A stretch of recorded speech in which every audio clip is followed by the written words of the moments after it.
आप सभी को वैशाख मास के शुक्ल पक्ष की मोहिनी एकादशी की ढेर सारी शुभकामनाएं। आप सभी का स्वागत है डिवाइन एनर्जी चैनल में। भक्तों, इस बार जो मोहिनी एकादशी आने वाली है उसके बारे में जानेंगे कि यह व्रत किस दिन रखा जाएगा, उत्तम व्रत की तारीख क्या होगी, 10वीं कब अड्डेगी, एकादशी किस दिन है, द्वादशी किस दिन मनाई जाएगी और पूजा कब करनी चाहिए। मोहिनी एकादशी के व्रत में क्या खास बात है, पूजा कैसे करनी चाहिए, उसकी विधि क्या रहेगी और भगवान को क्या विशेष अर्पित करना होता है। आप सभी जानते हैं, हर एकादशी का अलग महत्व और विधान होता है। सभी एकादशियों की पूजा एक जैसी नहीं होती। हर एकादशी का फल, प्रभाव और विधि अलग अलग होती है। इसलिए हर एकादशी की पूजा में कुछ विशेष बातें होती हैं जो अतिरिक्त रूप से करनी चाहिए ताकि उसका पुण्य फल प्राप्त हो सके। मोहिनी एकादशी की एक खास बात यह है कि यह आपके दुखों को दूर करने वाली मानी जाती है। क्या आप जानते हैं कि मोहिनी एकादशी कब आई थी और उस दिन क्या हुआ था? यह वैशाख के अंतिम 5 दिनों में आती है, जो बहुत ही महत्वपूर्ण माने। यही वह समय था जब समुद्र मंथन हुआ था। सभी सनातनी भक्त और हिंदू भाई बहन जानते हैं कि समुद्र मंथन में राक्षसों और देवताओं के बीच कई अमूल्य रत्न निकले थे। अंत में जब अमृत निकला तब भगवान शंकर ने विष पिया और अपने कंठ में धारण किया। जब अमृत आया तो देवताओं और राक्षसों के बीच संघर्ष शुरू हो गया। तब भगवान श्री हरि ने यह सोचा कि अमृत को राक्षसों से कैसे बचाया जाए, क्योंकि अगर यह उनके हाथ लग गया तो संसार में संतुलन बिगड़ जाएगा। राक्षस तो अधर्म और पाप फैलाने वाले होते हैं। तब भगवान विष्णु ने मोहिनी रूप धारण किया। मोहिनी रूप में आकर उन्होंने अमृत की रक्षा की और उसे अपने नियंत्रण में रखकर स्थिति को शांत किया और देवताओं को अमृत पान कराया। राक्षसों को अमृत नहीं दिया गया। हमने एक वीडियो भी बनाया है जिसमें वैशाख के अंतिम 5 दिनों की विशेषता बताई गई है। आप उसे ज़रूर देखें। वैशाख के आखिरी 5 दिन इतने महत्वपूर्ण हैं कि अगर इन दिनों में स्नान किया जाए तो पूरे महीने के बराबर पुण्य फल मिलता है। मोहिनी एकादशी से इन दिनों की शुरुआत होती है, इसलिए इसका महत्व और भी अधिक हो जाता है। यह 5 दिन अमृत मंथन की कथा से जुड़े हुए हैं और इसीलिए इनकी महिमा भी खास मानी जाती है। इस प्रकार जानकारी बहुत ही महत्वपूर्ण है ताकि एकादशी व्रत से जुड़ी सारी बातें ठीक से समझ सकें। यह व्रत कोई सामान्य उपवास नहीं है, बल्कि यह एक खास आध्यात्मिक साधना है। हर कोई इसे पूरी तरह निभा नहीं सकता। केवल एक दिन भूखा रह लेना ही एकादशी का व्रत नहीं माना जाता। असली एकादशी व्रत के लिए 3 दिन का नियम होता है, जिसका पालन शास्त्रों के अनुसार करना ज़रूरी होता है। हम डिवाइन एनर्जी पर हर एकादशी से जुड़ी 3 दिन की पूरी जानकारी देते हैं। क्या करना है, क्या नहीं करना है, क्या खा सकते हैं, क्या नहीं, और कौन कौन से नियमों का पालन ज़रूरी होता है। जानकारी शुरू करने से पहले आपसे निवेदन है कि अगर वीडियो थोड़ा भी अच्छा लगे तो इसे लाइक ज़रूर करें और चैनल को सब्सक्राइब भी कर लें। यह जानकारी पूरी तरह शास्त्रों पर आधारित है, जो शायद आपको अन्य जगहों पर आसानी से ना मिले। मेरी जानकारी के अनुसार कोई और चैनल ऐसा नहीं है जो पुराणों और धर्म ग्रंथों की इतनी गहराई से बात करता हो। यदि किसी को प्रभु की भक्ति के जरिए सही दिशा मिलती है और वह लाभ उठाता है तो यह सबसे बड़ा पुण्य होता है। इसलिए इस वीडियो को ज़्यादा से ज़्यादा लोगों तक पहुंचाएं ताकि वे भी इसका लाभ ले सकें। जब वे इस जानकारी के आधार पर व्रत और पूजा करेंगे तो उन्हें पूर्ण फल मिलेगा और उसका कुछ पुण्य आपको भी मिलेगा, क्योंकि आपने वह जानकारी उन तक पहुंचाई। किसी को धर्म के मार्ग पर चलने की प्रेरणा देना बहुत बड़ा पुण्य का कार्य है। इससे भगवान श्री हरि विष्णु भी प्रसन्न होते हैं। इसीलिए आप इस वीडियो को अधिक से अधिक लोगों तक ज़रूर पहुंचाएं। और अगर आप भी चाहते हैं कि आपका व्रत सफल हो तो कमेंट बॉक्स में ओम नारायण नमः ज़रूर लिखें। यह वैशाख एकादशी का मूल मंत्र है। इस मंत्र को जितना अधिक जपेंगे और लिखेंगे उतना ही अधिक कल्याण होगा और एकादशी के दिन इसका प्रभाव कई गुना बढ़ जाता है। ज्ञानवर्धक टेल्स चैनल पर हम हर दर्शन को विशेष रूप से मोहिनी एकादशी जैसे पर्वों को समर्पित करते हैं। यह वैशाख महीने की दूसरी एकादशी होती है। मोहिनी एकादशी के दिन भगवान श्री हरि ने मोहिनी रूप धारण कर अमृत कलश की रक्षा की और बाद में देवताओं को उसका सेवन कराया। उन्होंने राक्षसों को उस अमृत से दूर रखा। इन 5 दिनों की जानकारी हम वेदों और पुराणों के आधार पर दे रहे हैं। हर दिन क्या हुआ था उसका विवरण भी हम इस वीडियो में देंगे। हम वीडियो का लिंक डिस्क्रिप्शन में भी साझा करेंगे, कृपया उसे ज़रूर देखें। तब आपको वैशाख के अंतिम 5 दिनों के लाभ और महत्व की गहराई से समझ होगी। इतनी बड़ी महिमा इन 5 दिनों की है और मोहिनी एकादशी तो उनमें सबसे विशेष है। आगे हम आपको विस्तार से बताएंगे कि मोहिनी एकादशी के दिन कौन कौन से कर्म करने चाहिए और किस विधि से आपको यह व्रत पूरा करना है, उसकी जानकारी भी दे देते हैं। दशमी तिथि से इस व्रत का अनुष्ठान शुरू हो जाता है। इस दिन से ही कुछ चीज़ों का त्याग करना ज़रूरी होता है। सबसे पहले बात आती है खाने पीने की। इस व्रत में कुछ खास चीज़ें नहीं खानी चाहिए। दशमी को ही भोजन सीमित और सात्विक लेना चाहिए। खासकर काली उड़द की दाल, मशरूम, हरी सब्जियां, चने का साग और शहद का सेवन नहीं करना चाहिए। साथ ही मांस और मदिरा जैसे पदार्थ भी पूरी तरह से वर्जित हैं। वैसे तो यह चीज़ें सभी व्रतों में नहीं लेनी चाहिए। बहुत से लोग ऐसे होते हैं जो नॉनवेज खाते हैं या मांसाहारी होते हैं, फिर भी एकादशी का व्रत रखें। तो ध्यान रखें कि एकादशी के व्रत का असर तभी होता है जब आप दशमी से ही इन सब का त्याग कर दें। केवल एकादशी के दिन उपवास कर लेना ही काफ़ी नहीं होता। नियम के अनुसार दशमी को रात का भोजन भी नहीं करना चाहिए। दिन में हल्का भोजन करें और रात में फल या दूध लेकर आराम करें, यही सही तरीका है। अब बात करते हैं दांत साफ करने की। एकादशी व्रत में नमक से बनी चीज़ें भी नहीं लेनी चाहिए, इसलिए टूथपेस्ट का इस्तेमाल भी वर्जित है क्योंकि उसमें भी नमक होता है। जब नमक व्रत को तोड़ सकता है तो फिर हम उसे क्यों इस्तेमाल करें? आप कहेंगे कि फिर मंजन कैसे करें? दातून भी नहीं कर सकते क्योंकि एकादशी के दिन किसी पेड़ पौधे को तोड़ना भी दोष माना जाता है।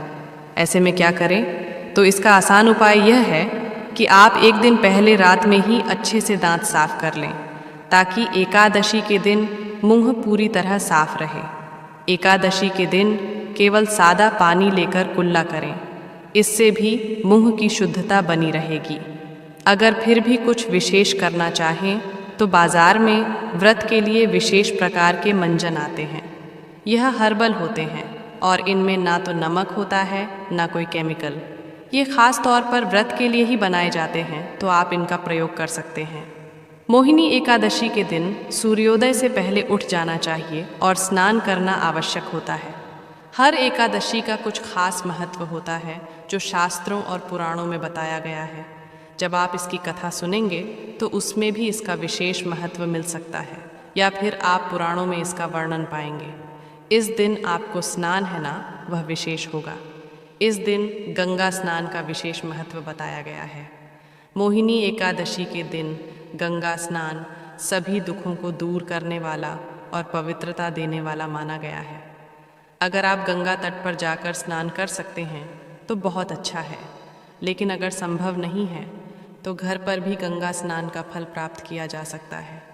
इसके लिए सबसे पहले स्नान की बाल्टी को अच्छे से साफ करें। उसमें थोड़ा सा गंगा जल डालें, चाहे सिर्फ 2 बूंद ही क्यों ना हो। फिर उसमें शुद्ध जल भरें। अगर मिल जाए तो सफ़ेद फूल भी उसमें डाल सकते हैं, लेकिन यह आवश्यक नहीं है। सिर्फ गंगा जल डालना भी काफ़ी रहेगा। जब स्नान करें तो उत्तर दिशा की ओर मुंह करके हर हर गंगे बोलते जाएं। इस तरह से किया गया स्नान भी गंगा स्नान का फल देता है। अगर आप गंगा जी नहीं जा सकते तो चिंता की ज़रूरत नहीं है। घर पर इस विधि से स्नान करने से भी आपको वही पुण्य मिलेगा। स्नान के बाद साफ वस्त्र पहनें, फिर अपने घर के मंदिर की सफाई करें और पूजा की तैयारी करें। पूजा की सभी आवश्यक चीज़ें एकत्र करें। भगवान माधव या विष्णु जी की तस्वीर या मूर्ति रखें। रोली मोली, पान सुपारी, लौंग, इलायची, धूप, दीप, फूल, फल और तांबे का एक लोटा रखें। अगर संभव हो तो पूजा की चौकी पर पीले कपड़े का आसन बिछाएं और वहीं पूजा सामग्री सजाएं। इत्र भी रख सकते हैं। पंचामृत तैयार करने के लिए कच्चा दूध, दही, घी, शक्कर और गंगा जल का उपयोग करें। ध्यान रखें, एकादशी के दिन शहद का उपयोग नहीं करना चाहिए, इसीलिए उसकी जगह गंगा जल लें।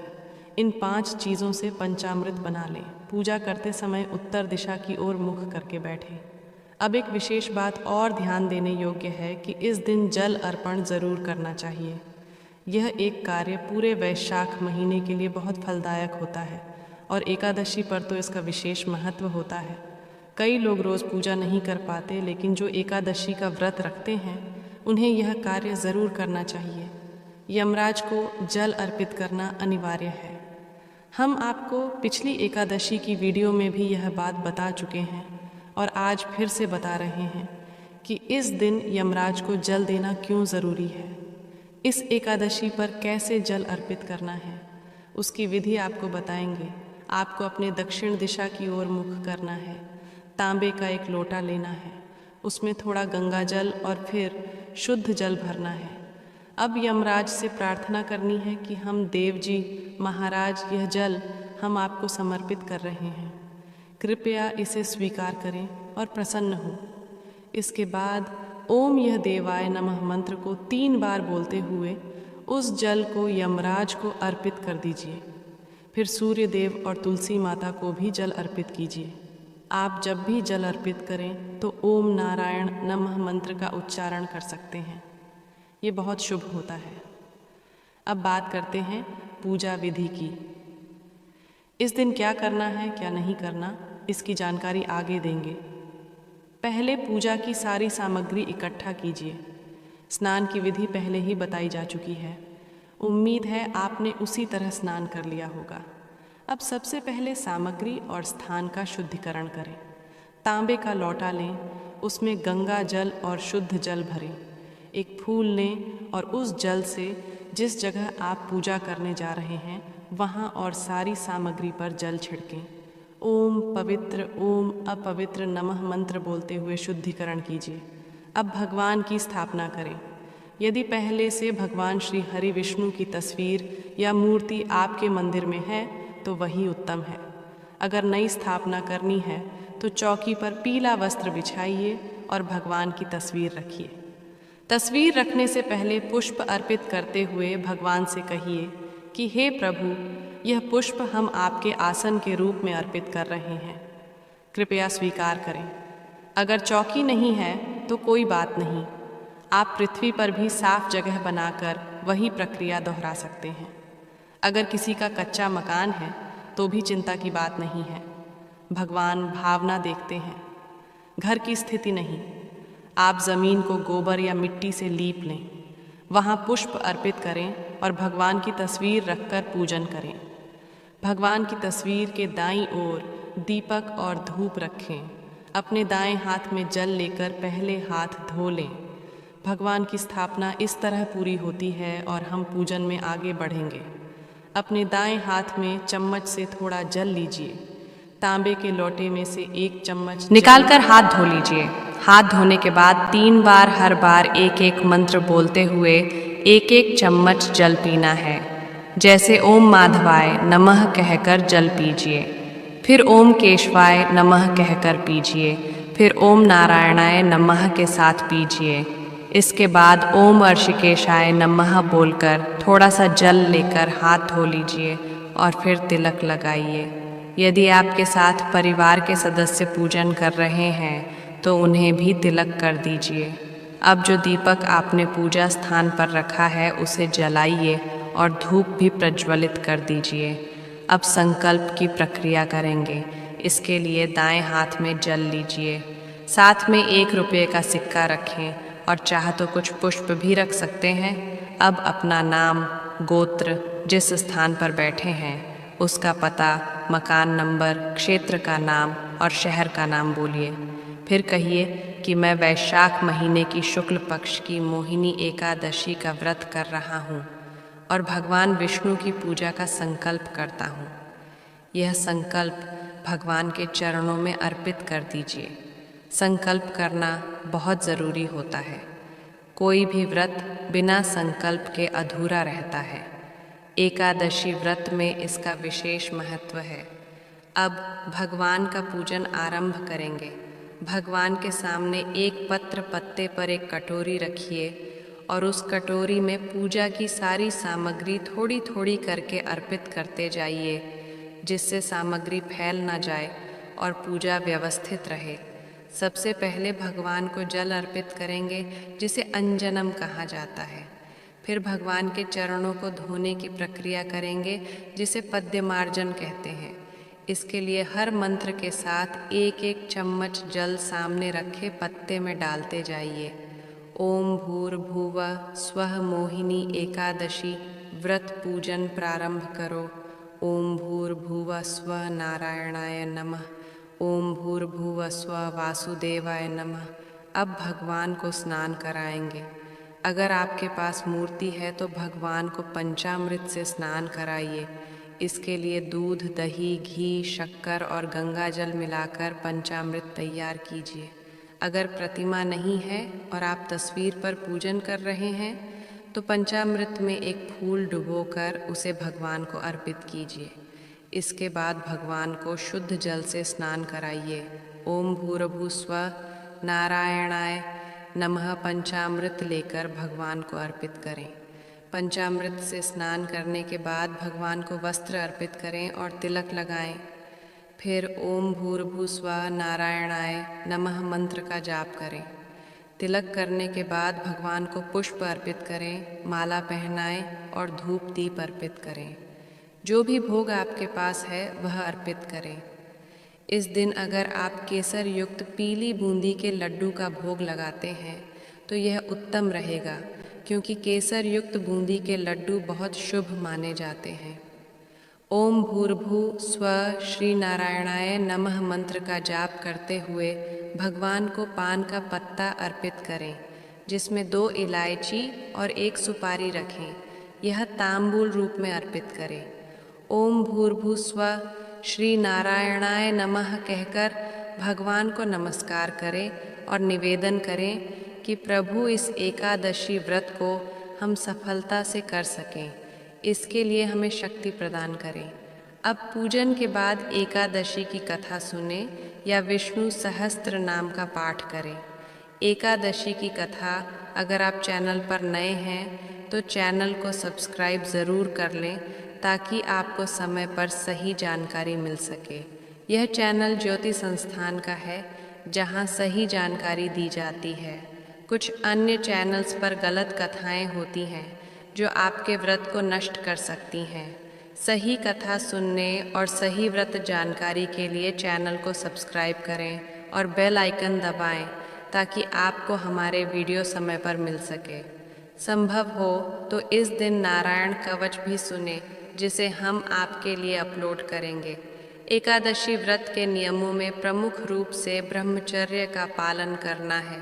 किसी के प्रति द्वेष और नफरत ना रखें।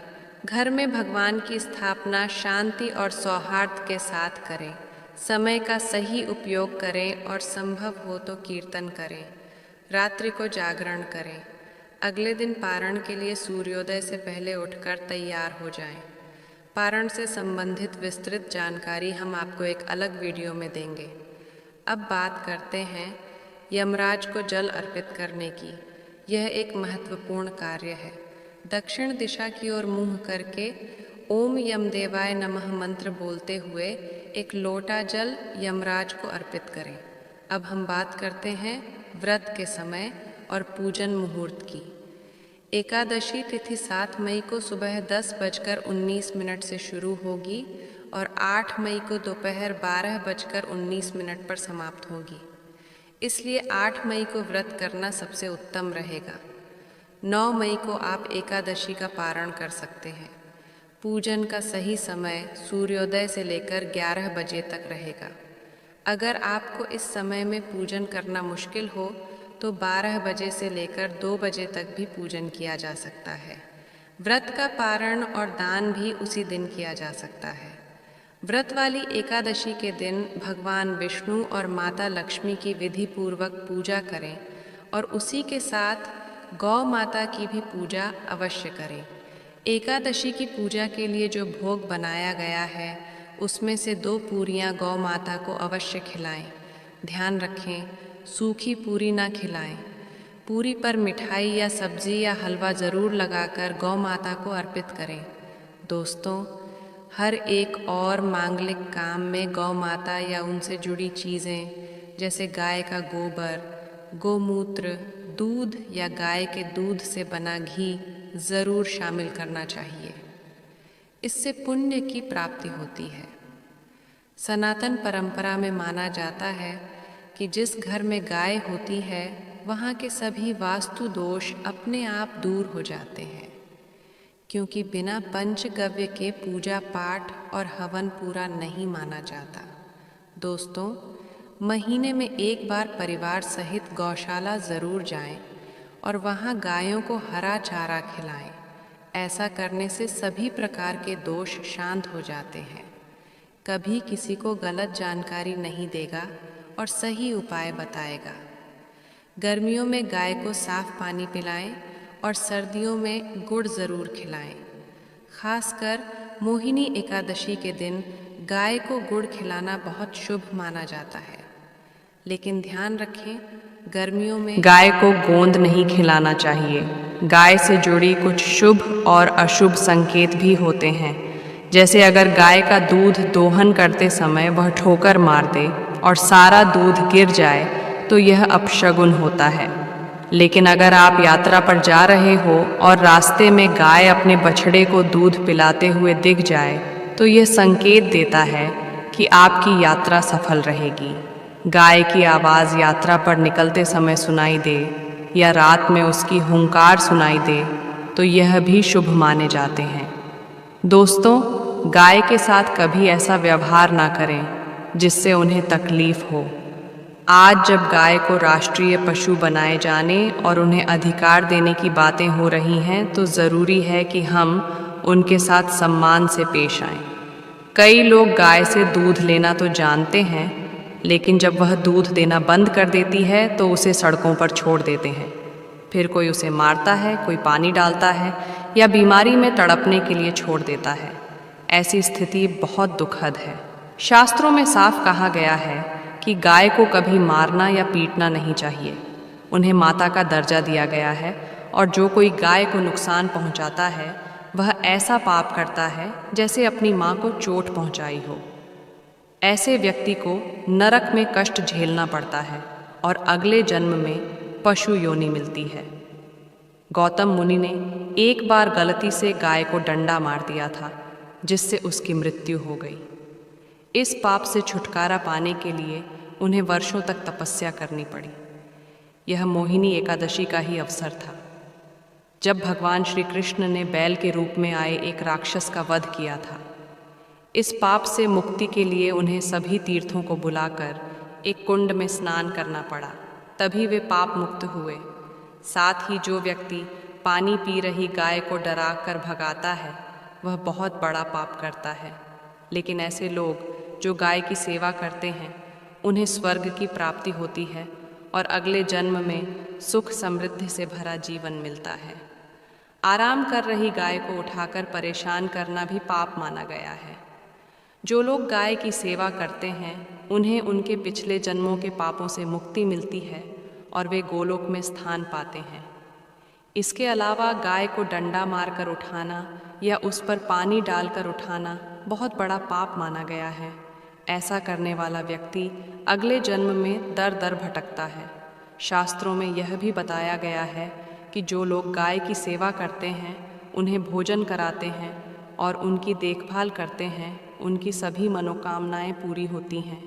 गाय के बछड़े के लिए जो दूध बचता है वही मनुष्य को लेना चाहिए, लेकिन कुछ लोग पहले गाय को धोते हैं और फिर बछड़े के लिए छोड़ा गया दूध भी दूह लेते हैं।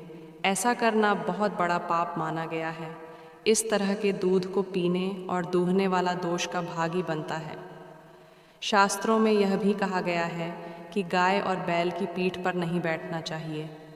ऐसा करना महापाप होता है और इसके कारण नरक की यातना भोगनी पड़ती है।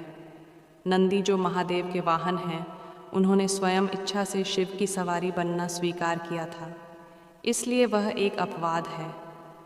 गाय का दान करना बहुत पुण्य का कार्य है, लेकिन कभी भी बूढ़ी या बीमार गाय का दान नहीं करना चाहिए। कठोपनिषद में भी नचिकेता की कथा मिलती है, जहाँ उन्होंने अपने पिता द्वारा बूढ़ी गायों का दान देने पर आपत्ति जताई थी। जो लोग दूध देने वाली गाय का दान बछड़े सहित करते हैं, उन्हें महान पुण्य की प्राप्ति होती है और वे स्वर्ग में स्थान पाते हैं। सूर्य, चंद्र, मंगल या शुक्र की राहु से युति हो तो पितृदोष बनता है। शास्त्रों के अनुसार सूर्य पिता का और मंगल रक्त का कारक होता है। यदि सूर्य, शनि, राहु या केतु से प्रभावित हो या मंगल राहु केतु से जुड़ा हो तो यह दोष जीवन में संघर्ष लाता है। इस दोष से छुटकारा पाने के लिए एकादशी या रोज गाय को रोटी, गुड़ या हरा चारा खिलाना चाहिए। दोस्तों, हर एक और मांगलिक काम में गौ माता या उनसे जुड़ी चीज़ जैसे गाय का गोबर, गोमूत्र, दूध या घी का प्रयोग ज़रूर करें। इससे पुण्य मिलता है। सनातन परंपरा के अनुसार जिस घर में गाय होती है वहाँ के वास्तु दोष अपने आप समाप्त हो जाते हैं। गाय के शरीर पर जो कूबड़ होता है उसे बृहस्पति ग्रह का प्रतीक माना गया है। यदि किसी की कुंडली में बृहस्पति नीच राशि मकर में हो या अशुभ हो और यात्रा के समय सामने गौ माता दिख जाए तो उन्हें दाहिनी ओर से निकलने देना चाहिए। यह यात्रा की सफलता का संकेत होता है। अगर आप यात्रा पर निकले हों और रास्ते में गाय अपने बछड़े को दूध पिलाती हुई दिखे तो समझ लीजिए कि आपकी यात्रा सफल होगी। और जिस घर में गाय होती है उसमें वास्तु दोष स्वतः ही समाप्त हो जाता है। और आप जब भी रोटी बनाएं, हर दिन ताज़ी रोटी ही बनाएं। अगर आप गाय के लिए रोटी बना रहे हैं तो कोशिश करें कि उसे तुरंत ही गाय को खिला दें। अगर आप उस रोटी को रखकर अगले दिन देंगे तो वह बासी मानी जाएगी। गाय को कभी भी बासी रोटी नहीं खिलानी चाहिए। इससे घर में नकारात्मक ऊर्जा प्रवेश करती है और कार्यों में सफलता नहीं मिलती। ऐसा माना जाता है कि इससे घर में दुख और परेशानी बनी रहती है। इसलिए रोज़ाना ताज़ा आटा गूंथकर रोटी बनाएं और उसी समय गाय को खिलाएं। साथ ही सड़ी गली चीज़ें जैसे खराब फल या सब्जियां भी कभी गाय को ना दें। कुछ लोग ऐसा सोचते हैं कि यह भी गाय को दे सकते हैं, लेकिन यह गलती है। शुद्ध और अच्छी चीज़ें ही गाय को अर्पित करनी चाहिए। आप आटे की 11 छोटी लोइयां बनाकर उन पर हल्दी लगाकर गाय को खिला सकते हैं। जब आप ऐसा करेंगे और श्रद्धा से गाय के चरणों को स्पर्श करेंगे तो आपके रुके हुए काम बनने लगेंगे और जीवन में आने वाली रुकावटें दूर होंगी। इसके साथ ही अगर आप 7 बार गाय की परिक्रमा भी कर लें तो यह और भी शुभ माना जाता है। जब भी गाय को रोटी दें तो उस पर थोड़ा सा घी या हल्दी ज़रूर लगाएं। अगर घी या हल्दी ना हो तो आप मिश्री भी रख सकते हैं, लेकिन ध्यान रखें कि रोटी एकदम सूखी ना हो। खाली रोटी देने से पुण्य की बजाय दोष लगता है। जी हाँ दोस्तों, ये छोटे छोटे उपाय आपके जीवन में बहुत बड़ा बदलाव ला सकते हैं। दोस्तों, वीडियो अच्छी लगी हो, वीडियो को लाइक करें, ज़्यादा से ज़्यादा अपने दोस्तों में शेयर करें। माता लक्ष्मी और भगवान विष्णु आपकी मनोकामनाओं को पूरा करें। धन्यवाद।